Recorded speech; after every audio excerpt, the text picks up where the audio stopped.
진리, 금, 공의, 영광, 영원, 마지막이지 영생이야. 요한일서 5장 20절에 이런 말이 있어요. 요한복음 요한일서 5장 20절. 또 아는 것은 하나님의 아들이 이르러 우리에게 지각을 주사 우리로 참된 자를 알게 하신 것과 또한 우리가 참된 자 곧 그의 아들 예수 그리스도 안에 있는 것이니 그는 참 하나님이요 영생이시라. 예수님을 가르쳐서 참 하나님이라고 한 것은 여기뿐이에요. 요한일서 5장 20절에만 예수님을 가르쳐서 참 하나님이라 그랬어요. 아들이면서 참 하나님이시다라는, 아들이면서라는 말은 인성을 가리키는 소리고 참 하나님이라는 말은 신성을 가리키는 소리예요.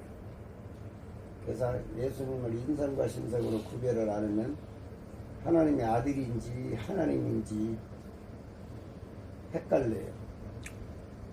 참 하나님이란 말은 아버지라는 뜻과 같아요.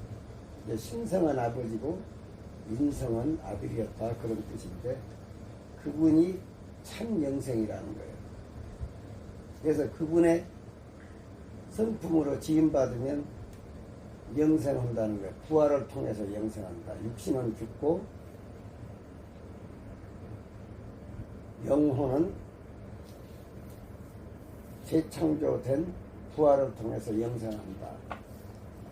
인간의 최고의 속망이 그거예요.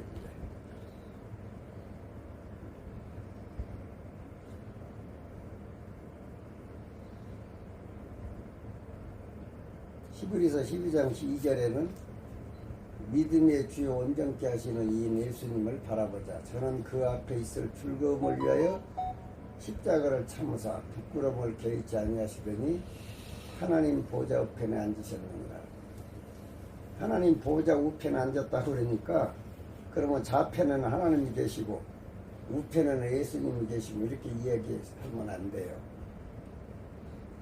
그런 의미가 아니고 하나님 보좌에 앉았다는 말은 하나님이시다, 그런 이야기예요. 하나님 보좌는 하나님만 앉는 거예요. 근데 왜 그러면 그냥 하나님 보좌에 앉으셨다 그러지 우편에 앉으셨다라는 용어를 썼느냐. 우편이라는 말은 옳다, 내 편이다, 우리 편이다, 그런 의미예요. 그래서 외국의 원수가 오면 한국의 국가 원수는 그분을 우편에다 앉혀요. 그런데 미국 대통령만은 외국의 원수들이 가도 좌편에 앉혀요. 왜 그러냐면 미국 대통령은 누가 정해주지 않았어도 세계적인 대통령이에요. 우리 한국 같은 나라는 미국의 한 주의 반도 안 돼요. 미국의 주는 55개 주예요. 그러면 한국의 120배만큼이나 크다, 그런 이야기예요. 그러면 한국의 120주, 한국 땅 땅의 120개보다도 큰 나라의 왕하고 대통령하고 120분의 1도 안 되는 나라의 대통령하고 격이 같지를 않기 때문에 미국 대통령만큼은 누가 와도 애국의 원수를 좌편에 앉힌다. 그 외에 모든 나라 대통령들은 국가 원수가 오면, 애국에서 오면 우편에 앉힌다. 그 예절이에요, 예절. 그래서 우편이라는 말은 우리 편이라는 뜻이에요. 우리 편. 그럼 왜 한국의 원수는 애국에 오는 원수를 우편에 앉힐까요? 우리 편이다라는 의미예요. 그가 더 높다, 그런 의미가 아니에요. 그런 게 아프리카에 있는 아주 빈민국 대통령이 오셔도 한국 정부에서는 우리가 위상이 더 크지만, 우리는 위상 경제적으로 12위에 들지만 우리 편이라는 의미에서 우편에 앉힌다, 이렇게 생각하면 돼요. 그런데 예수님께서 하나님 우편에 앉았다는 말은 하나님은 우리 편이다, 그런 의미를 지니고 있다. 그러니까 사람의 지식과 식견으로는 성경을 이해 못해요. 성경을. 하나님 우편에 앉았다 그 말은 뭐야? 하나님이 우리 편이다, 그런 의미를 지니고 있다. 이게 또 딴 데를 보면 그냥 하나님의 보좌에 앉으사 이런 말이 나와요. 그것이 정상이에요. 하나님 보좌에 앉으셨으면 하나님인 거예요. 하나님의 보좌는 하나님만 앉은 거예요. 근데 왜 우편에 앉았다는 용어를 썼냐? 그 하나님은, 예수님은 우리 편이다라는 의미에서, 우리와 같다라는 의미에서 그렇게 말한다. 이게 좌편 우편을 말하는 게 아니에요. 우편에 앉으셨다 그 말은 그 하나님은 우리 편이다. 왜 우리 편일까요? 우리 편이라는 의미를 부여한 것은 우리를 위해서 죽으시고 우리를 위해서 부활하시고 우리를 위하여 승천했기 때문에 우리 편이라고 하는 거예요. 그래서 예수님이 우편에 계시면서 무엇을 했냐라면 우리 편이 되기 위해서 오순절 다락방에 성령을 보내신 거예요. 그 오순절 다락방에다 성령 보내고 그걸 끝나냐? 아니요. 지속적으로 계속 보내고 계시는 거예요. 왜? 우리 편이어서. 율법에서는 하나님이 우리 편이 아니에요. 율법에서는 하나님은 누구 편이냐? 모든 사람은 종이에요. 종. 주종 관계가 형성돼. 주종. 하나님은 주인이고 모든 인류는 종이에요. 그러니까 우리 편이 아닌 거예요. 아들과 아버지만큼은 한 식구, 우리 편 그러는 거예요. 종은 집주인과 한 식구가 아니에요. 아들은 집주인과 한 식구예요. 그래서 우리 편이라고 하는 의미에서 우편에 앉으셨다, 이렇게 이해를 하셔야 성경이 이해가 가지. 인간들이 하는 그 습관대로 세상이 아는 지식으로다가 하나님 우편에 앉으셨다 그러면 반대편에는, 우편에 앉으신 예수님 반대편에는 하나님이 앉으셔야 될 거 아니에요? 그러면 예수님이 하나님보다 더 높다는 소리가 되어버리지. 그래서 높고 낮고를 떠나서 우리 편이라고 한다. 그래서 세상에서도 귀한 손님이 오면 항상 의자에 앉을 때 우편을 내주는 것이다.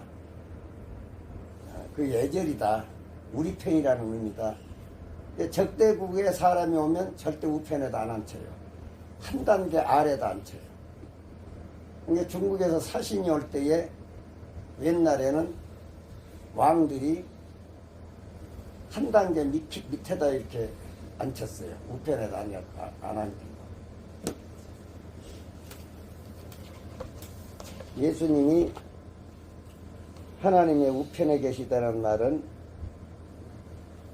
우리 편이다라는 의미에서 그렇게 썼다. 다시 한번 읽을게요. 믿음의 주요 또 온전케 하시는 이인 예수님을 바라보자. 저는 그 앞에 있을 즐거움을 위하여 십자가를 참으사 부끄러움을 개의치 아니하시더니 하나님의 보좌 우편에 앉으셨느니라. 우리 편이 되셨느니라 그 말이에요. 그래서 성경은 의문대로 믿지 말라 그런 것이죠. 의문은 죽이는 것이다. 사람을 해롭게 하는 거예요. 그런 게 기독교인들이 성경을 가지고 믿다가 보니까 전부가 다 완악해지고 포악해지고 부드럽지를 않아져요. 왜 그러냐면 말씀이 칼이 되어서 그래요. 예수님이 이런 말을 해요. 내가 세상에 온 것은 칼을 주러 왔다. 그래서 이후로는 딸과 어머니가, 며느리가 시어머니가, 아버지와 아들이 서로 싸우리라. 그래서 사실 그러고 있어요 지금. 그건 무엇으로 믿기 때문에 성경을 문자로 믿어서 그래요. 그래서 모든 교파가 세상에 수천 개파가 있어요. 우리 한국만 해도 아마 장로교만 해도 200개 이상 나눠졌다는 말을 내가 들었어. 수천 개 수백 개로 교파가 나눠졌는데도 서로 싸우는 거예요. 상대하고 나하고 똑같다고 하면 싸울 것 없지, 합하지. 무엇인가 틀려서 싸우는 거예요, 나름대로. 그런데 다 성경 구절 가지고 그래요. 똑같은 성경인데 어떤 사람은 감리교, 어떤 사람은 장로교. 근데 성경에는 다 감리교도 있고 감리라는 말도 있고 장로라는 말도 있어. 그러지만 의미를 보면 감독자나 장로나 다 똑같은 거예요. 의미를 보면. 근데 문자를 보면 틀려 이게. 그러니까 감리교에서는 우리는 목회자를 감독자로 생각하기 때문에 양들을 지키는 감독자로 생각하기 때문에 감리교라 한다. 또 장로교에서는 성경에 장로들아 이렇게 써져 있으니까 우리는 목회자를 장로로 보니까 장로교다 한다. 뭐 이래. 그러니까 전부가 성경 구절 가지고 이렇게 찢어서 나누는 거예요. 이 성경이 한 덩어리가 안 되고. 우리 몸을 찢으면 죽는 거 아니야? 창세기 1장 1절부터서 계시록 마지막까지 한 덩어리라 해야 돼. 하나 빼내가지고 믿으면 안 되는 거예요. 하나로 보지를 안 해서 그렇게 나누니까 그러면 결국 예수님이 찢어지고 나눠진 거예요. 그러면 찢어진 예수님을 믿는 거예요. 그것이 성경에 예언되어 있어요. 예수님 십자가에 못 박힐 때 옷을 4조각으로 찢었다는 말이 있어요. 옷을 찢었다. 그 옷이라는 것은 무엇을 의미한다고 그랬죠, 성경에? 성도의 옳은 행위를 옷이라고 한다 그랬어요. 그러면 예수님의 옷은 성도의 가장 옳은 행위예요, 예수님이. 근데 그 예수님을 4조각으로 쪼르면 옷이 온전해진 거 아니지? 그러면 한 조각씩 들고 예수님을 믿으니까 그 옷을 입을 수가 없잖아. 아예 파란 조각 끼었다고 해서 그것이 옷이 되겠어? 그럼 4조각을 찢어서 나누어가지고 그대로 그냥 누가 한 사람이 가져가면 될 건데 그놈을 굳이 4조각으로 찢어서 가져갔다. 그 말은 뭐예요? 넷이라는 말은 만족 숫자인데 세상에 가득하다. 예수님의 행위를 따를 흉내내는 사람들이. 그러니까 어째 한쪽 흉내만 내는 거예요. 감리교는 감독이라는 흉내만 내고 있고 장로교는 장로라는 흉내만 내고 있고 행위라니까 이 옷은. 예수님 옷을 4조각 내서 가져가더라. 그들이 누가 가져갔어요? 군병들이 가져갔어요. 군병이 누구예요? 예수님을 섬기는 자들이 아니라 예수님을 해롭게 하는 자들이요. 그러니까 오늘날 모든 교회 목회자나 신자들은 예수님을 말로는 섬긴다 하고 행위로는 뭐예요? 예수님 옷을 찢어. 예수님의 행위를 찢어서 믿는 사람들. 그러니까 옛날 사도들은 파가 없잖아요. 나는 바울파다 베드로파다 그러다가 고린도전서 4장에 보면 바울이 꾸짖었잖아요. 어찌하여 너희가 바울파다 베드로파다 바울이 너희를 위해서 죽고 베드로가 너희를 위해서 죽은 적 있냐? 우리는 다 예수님 한 번만 섬기는 것이지 무슨 파가 존재하냐? 근데 오늘날은 파가 그 파는 무엇을 말한다고? 예수님의 옷을 찢어서 입고 다닌다. 예수님의 행위를 본따랐는데 부분적인 것만 본딴다. 그러니까 온전한 옷이 아니지. 그걸 보고 여러 가지로 말을 할 수 있는데 타락이라고 할 수도 있고 부패했다고 할 수도 있고. 성경에 헌금하라는 성경이 있긴 있어요. 근데 신약에는 없고 구약에 있어요. 그런데 예수님은 헌금을 한 소리를 안 하시고 가난한 자에게 주라 그러셨어요. 부자 청년이 돈이 많은데 예수님을 믿으려고 하니까 네 재산을 팔아 가난한 사람에 주고 너는 그냥 나만 따르라. 따르라는 것은 뭐 때문에 섬겨달라고 해서 따르라는 게 아니야. 그 사람 영생을 주게 하려고 따르라는 거지. 재산을 팔아서 가난한 사람에 주라. 그래서 바울은 뭐라냐면 받는 것보다 무엇이 복이 있다? 주는 것이 복이 있다 하심을 나는 지키고 있다. 그런데 오늘날 교회들은 받기만 하지 주는 것이 없어요. 그러니까 그것도 옷이 찢겨진 거지. 받으라는 옷만 입었지 주라는 옷은 안 입은 거 아니? 그러니까 네 조각이라는 의미는 사는 만족 숫자인데 수많은 사람들이 예수님을 나누어 믿을 거. 크게 말하지 않으면 세계에서 교파 몇 개요? 천주교, 그죠? 천주교 있잖아. 그 다음에 개신교 또 하나 있어요. 뭐가 있겠어요, 여러분들은? 천주교, 개신교, 다음에 동방교라고 그래서 러시아에 있는 천주교와 개신교 중간에 있는 교파가 하나 있어요. 원래 동방교라고 그래. 천주교를 서방교라고 그러고.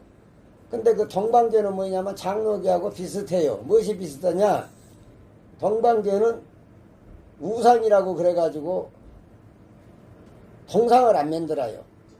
예수님 동상, 베드로 동상, 이런 동상을 안 만들어요. 천주교는 동상을 만들어요.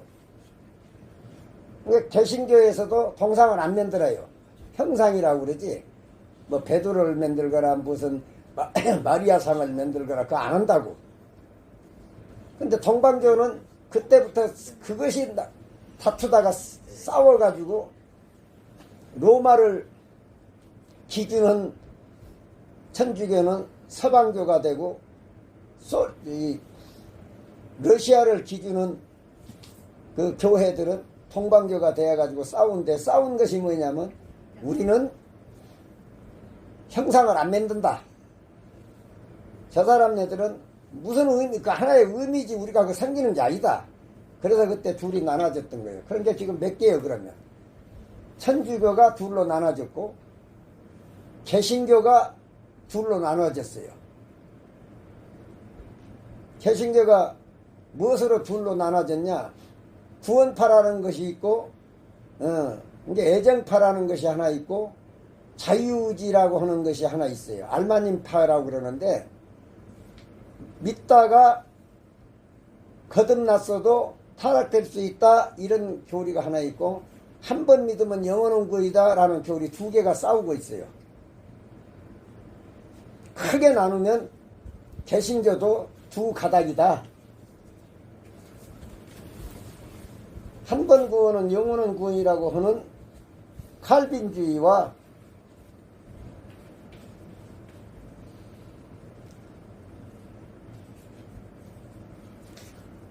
믿다가 타락해서 구원을 못 얻을 수 있다라고 하는 알마님주의 둘로 나누니까 네 개가 맞지. 크게 보면 네 개예요.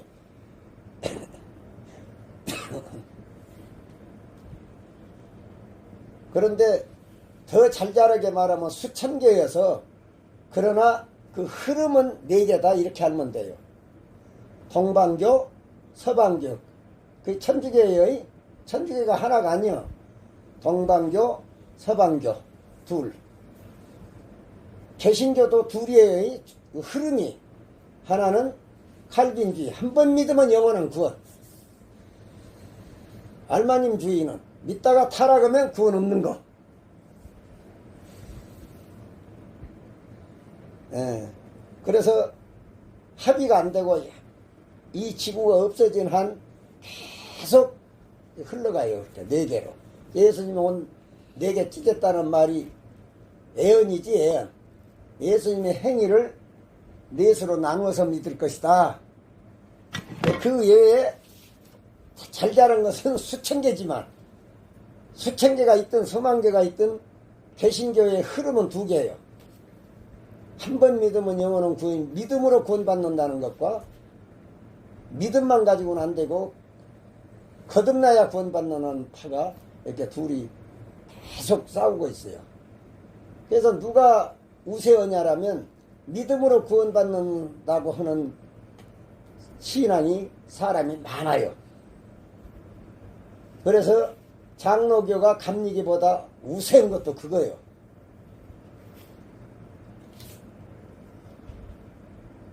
어쨌든 네 조각으로 찢어졌다.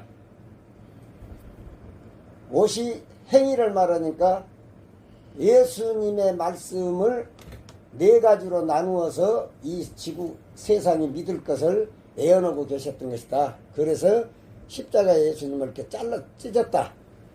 그러면 예수님은 수치스러워, 수치 안스러워? 아니, 옷을 벗겼으니까. 그러니까 예수님을 수치스럽게 하는 일이요. 그러니까 세상 사람들이 왜 교회는 이렇게 교파가 많고 서로 싸우냐고 부끄러운 소리 그게 아니요. 근데 불교 같은 거 봐봐. 그렇게 많지 않아요. 없어요, 불교는. 여러분들은 온불교가 나눠진 것 같지만 아니요. 온불교는 새로 생긴 거예요. 온불교의 시주가 누구냐라면 전라남도 그 영광에 있는 사람인데 지금으로부터서 120년 전에 새로 생긴 거예요. 그거 온불교 중들 만나면 영 섭섭하게 생각해요. 그놈들이 그 이용해 갔다는 거예요. 불교가 아닌데 온불교 이런 식으로. 그러니까 세상 사람들이 볼 때는 불교가 둘로 나눠진 것 같지만 아니다니. 근데 또 태고정이 있어요. 그것도 똑같아요. 일제 무렵에 만든 거예요. 어떤 놈이 하나가. 우리나라 박태성이 문선명이 이게 기독교 만들.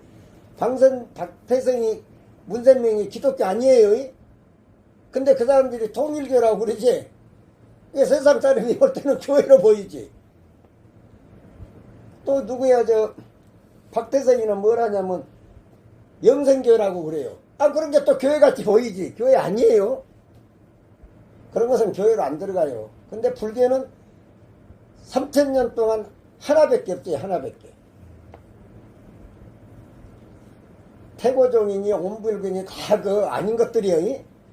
예. 그런데 우리 기독교는 큰 흐름은 네 개인데 파는 나눌파요.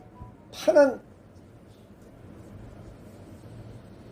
81년도에 내가 신학교 들어가니까 우리 신학 교수가 그럼 그 양반은 교회학 교수인데 현재 3,300개다 그러더라고.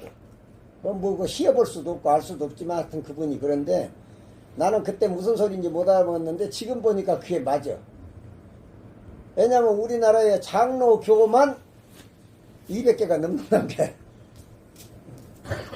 세계 나라가 200개가 되는 200국이 되는데 3,300개만 되겠냐? 뭐 10,000개도 더 되겠지 지금은. 그것이 다 칼을 주러 왔기 때문에 그들은 무엇을 믿어? 성경 문자를 믿어서 그래요. 문자 속에는 뭐가 들어있다? 진리가 들어있다. 이제 예수님이 하나님 우편에 앉았다는 말은 뭐예요? 하나님은 우리 편이다. 그러면 전에 하나님은 율법의 하나님이지. 죄를 죽이면 막 죽여버리지 않아요? 구약에 보면. 이제 우리 편인 예수님은 죄가 있더라도 회개하면 살려주시잖아요. 율법의 여호와는 내가 그랬지 하나님이 아니고 뭐예요? 법의 하나님이요. 그러니까 법의 하나님이지 사람을 돕는 하나님이 아니기 때문에 죄만 지으면 그냥 그 자리에서 즉시 죽였던 거예요. 그게. 그러니까 하나님을 대응하는 천사였지 본 하나님은 아니었다. 내가 그렇게 설명을 한 적이 있었지. 근데 지금도 여호와를 하나님이라고 믿어요. 전부가.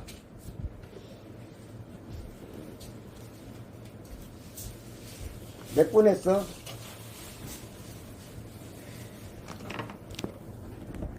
저놈이 내려놨다 하는 것이 시간이 돼 가는가 봐. 24분. 10분만 더 하자. 믿음의 주요라는 말은요, 예수님이 믿음이에요, 본시. 다시 말해서 성령을 믿음이라고 하는 거예요, 성령 받은 사람을. 그 말이 왜냐하면 갈라디아서 그 3장 24절에 보면 믿음이 오시기 전에 율법으로 하나님께 나아가다 믿음이 오심에 모학선생의 일을 버리고 우리가 버렸다. 그러므로 믿음으로 얻게 된다. 그 말은 뭐예요? 예수님이 의롭기 때문에 예수님의 영을 받은 사람이 의롭게 된다. 그 소리인데 그게 아니고 그냥 그 문자 그대로 앞뒤 다 싹싹 잘라버리고 예수님을 주여하고 믿으면 구원된다. 그런 파가 있어요. 지금 그것이 장로교가 본시 그런 파예요. 장로교. 칼빈주의라고 해서 애정주의를 말해요. 죄와 상관없이 구원된다. 근데 성경은 그렇게 돼 있질 않아요. 죄를 지었거들람 회개하고 돌이켜라. 예? 근데 끝내 회개하지 않고 돌이키지 않으면 구원을 못 얻는다. 믿었다 할지라도. 이것이 답인데, 그런 게 믿음의 주요라는 말은 무엇이냐면 성령의 주인이 누구냐? 예수님이다, 그 소리요. 성령이 어디서 나와요? 예수님께로 나오지? 아니, 사람의 생각은, 예? 사람의 머리에서 나오는 게 아니야? 그러면 사람의 생각이 커요? 사람이 커요? 아, 사람이 크지. 사람의 양심은 어디서 나와요? 마음에서 나오니까 사람이 있어야 양심이 나오든지, 사람이 살아있어야 정신이 나오든지 하지. 성령은 예수님의 영이요. 그런 게 믿음의 주요라는 말은 성령을 믿음이라고 하는 게, 성령을 믿음으로 의롭게 된다라는 말을, 성령으로 의롭게 된다는 말을 믿음으로 의롭게 된다라고 성경에 딱 써져 있어. 갈라디아서 5장 5절에는 성령으로 의롭게 된다 그렇게 써져 있어요. 이게 믿음으로 의롭게 된다는 말하고 성령으로 의롭게 된다는 말이 같은데, 여기 히브리서에서는 믿음의 주라고 그런 거예요. 그게 성령의 주인이다. 성령이 예수님으로부터 나온다.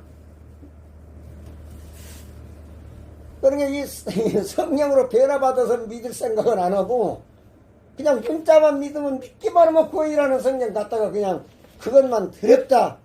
그 성경 구절을 가지고 칼을 해가지고 아무데나 찔러대요. 그래서 이 기독교는 이 쌈박질이 끝나지를 않아요. 옛날부터서 아담하고 아브람 안 누구요? 가인하고 아벨도 싸운 거지. 아벨은 죽어도 양으로 지낸다는 것이고 가인은 죽어도 땅의 소산으로 지낸다는 거예요. 근데 문자는 그렇게 돼 있지만 가인이나 아벨이 똑같은 양으로 드렸다고 내가 그랬지. 근데 왜 땅의 것이 되냐? 가인은 사람이 변화받지 않은 흙의 사람이어서 가인이 가지고 있는 모든 재물은 다 땅의 것이 되고,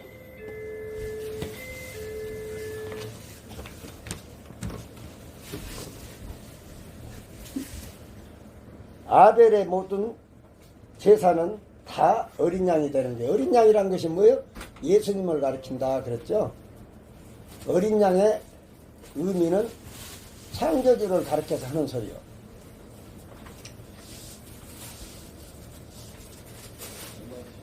어린 양이라고 그러니까 문자로 보면 집에서 산에나 집에 있는 양을 가리킨 소리가 아니고 예수님을 가리켜서 어린 양이라고 한다. 그것이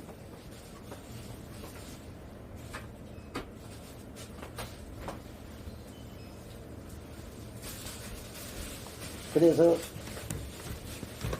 예수님은 그 앞에 있는 즐거움이라는 것이 죽으시고 부활해서 하늘에 오르실 그 영광을 기쁘게 바라보고 즐거움으로 죽으셨다. 그 말은 예수님만 그런 게 아니고 예수님은 우리의 본으로 앞서가신 거니까 우리 보고 그렇게 해라.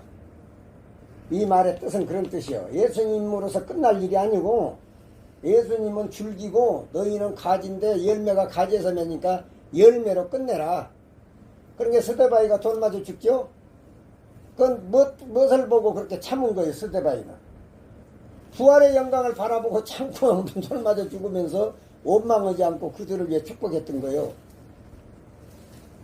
그런 게 결국 돌 맞았으면 정신이 없어서 기도할 능력이 없을 텐데 예수님의 영이 그 안에서 역사하니까 저들의 죄를 사소서 하고 죽은 거예요. 사람이 돌 한 번 맞으면 죽지는 않았어도 정신이 나가요. 핑 돌아요. 기도할 정신은 없다고. 그런데도 그런 기도를 했다는 것은 그리스도의 영이 안에서 역사를 하니까 한 것이지 자기 스스로 한 것은 아니다. 그러면 이미 그 사람은 그리스도의 영으로 화된 거예요. 이미. 죽기 전에 그리스도 영으로 하나가 되어버린 거예요. 그런 게 그리스도와 같은 기도를 하는 거예요. 그리스도 십자가에서 그 말했죠. 저들의 죄를 사하소서 저들이 알지 못해서 그럽니다. 그런 게 그것이 우리 편이라는 거예요. 우리를 용서해주고 성령으로 영생으로 이끄는 것이 우리 편이다. 근데 그 전에 여호와는 우리 편이 아니고 법만 지키는 영이요. 그래서 법을 어기면 그냥 법이 더 기어지 사람이 더 기어지를 안 해. 그리스도는 그게 아니지. 꺼져가는 등불도 끄지 않으시고 꺾어가는 상한 갈 때도 꺾지 아니하기를 심판 때까지. 심판이 뭐예요? 죽은 후에 마지막 날에 심판 때는 행위대로 죄를 당하는 거예요. 거듭나서 성령으로 산 사람은 영생에 이를 것이고 거듭나지 아니하고 성령으로 못 산 사람은 영생에 못 이루는 것이지 내가 믿었다 안 믿었다 아무 상관이 없고 그 누구라도 운명할 때 성령이 임으시면 영생 얻는 것이고 그 누구라도 거듭났을지라도 세상 살아가면 타락되어서 오히려 저 큰 벌을 받을 것이고 근데 교회는 그렇게 안 가르친다. 성령으로 거듭나서 살기가 무지하게 힘드니까 믿음은 구원이라고 행위로 구원 안 받는다고 이제 그 행위라는 말은 율법 지켜서 구원이 없다라는 의미에서 행위로 구원 얻는다 그랬던 그런 것인데 율법을 빼버리고 사람이 뭐 선을행위야 구원 얻냐? 믿음은 그것 가지고 믿음이라는 것은요 우상과 똑같아. 불교인도 믿는다. 천주교인도 믿는다. 박태성인에도 믿는다. 안 믿는 사람도 하나님 없다고 믿는 거예요. 믿음은 다 똑같은 거예요, 질이. 그런데 성경의 믿음은 성령으로 믿는 것을 믿음이라고 하는 것이지 사람 대가리로 믿는 것을 믿음이라고 하는 게 아니다. 이게 불교인의 믿음과 기독교인의 믿음은 근본이 다르다. 예수님을 믿었기 때문에 구원은 아니다. 예수님의 영을 받았기 때문에 구원이다.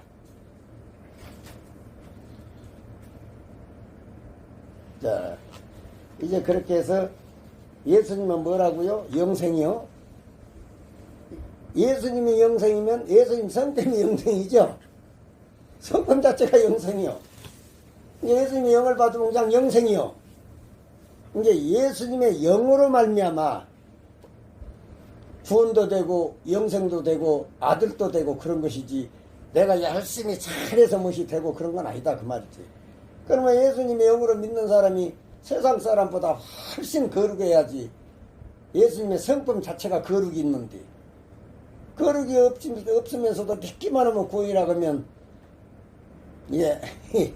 예수님은 성경이 칼이 되어서 그러지 성경 구절로만 믿으니까 구절 속에 들어있는 뜻으로 믿어야 한다. 말씀 들을 때는 성실하게 들어. 자, 기도 말씀 끝내자고. 자비하시고 거룩하신 예수님, 예수님 성품에 대하여 2달간 전했습니다. 오늘이 예수님 성품 마지막 영생에 대하여 전했습니다. 우리가 구원되는 것은 믿어서 되는 것도 아니고 열심내서 되는 것도 아니고 선을 행해서 되는 것도 아니고 오직 예수님의 성품으로 재창조가 되면 천사들의 도움을 받아서 자연히 절로 선해지고 절로 거룩해지고 절로 진실해져서 세상 사람과는 전혀 차원이 다른 양과 같이 변하는 것이 거듭난 사람인 줄로 압니다. 그러므로 우리가 행위를 앞세우기 이전에 내가 거듭이 낫냐 안 낫냐, 예수님의 성품이 내게 있냐 없냐를 먼저 선별하는 우리가 되어지기를 원합니다. 이 말씀을 듣는 이 심령들 위에 예수님이 축복하셔서 성령으로 변화를 시키사 하나님의 자녀로 삼으셔서 영생의 복을 허락하시기를 예수님께 간절히 간청드리나이다. 감사합니다.